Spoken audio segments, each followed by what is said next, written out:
what Paul does here is he addresses the principle about prayer, and he lets us know that even in the greatest prayer, something is missing on the human side.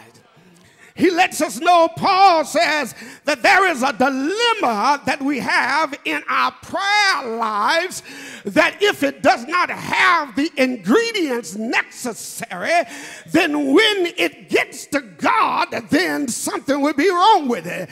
But because God loves us, Paul informs us, he allows the Spirit to intercede in between it. Somebody ought to shout right there, because I know some of us done prayed some stuff. Listen to what Paul says. He says, in the same way, the Spirit helps us in our weakness, which suggests to me that no matter how strong we are as a Christian, there is some weak spots in our prayers. That's what he says.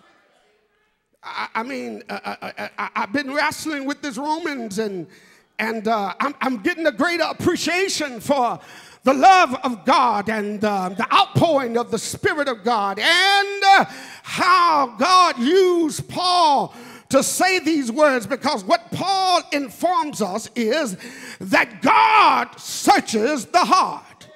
You don't believe me? You don't believe me? Look what it says. And he who searches our hearts knows the mind of the Spirit, because the Spirit intercedes. Somebody say intercedes.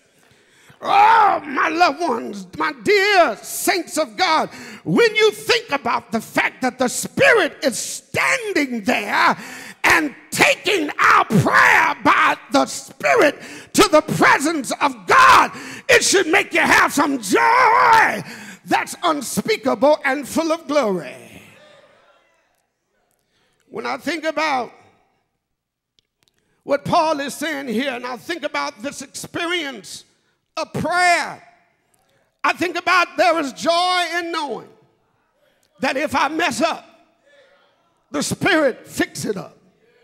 If I ask the Lord to open the door, and I mean the window, the Spirit fix it up.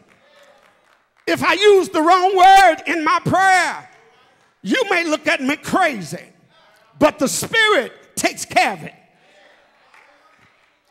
If my prayer is not as elegant as others, it's all right, because the Spirit. Do I have a witness in here? If my prayer does not have the organizational structure of hermeneutics, that's all right, because the Spirit. If my prayer falls short of meeting the request of others, or if I forget somebody's name in my prayer, the Spirit. Ah, shucks here.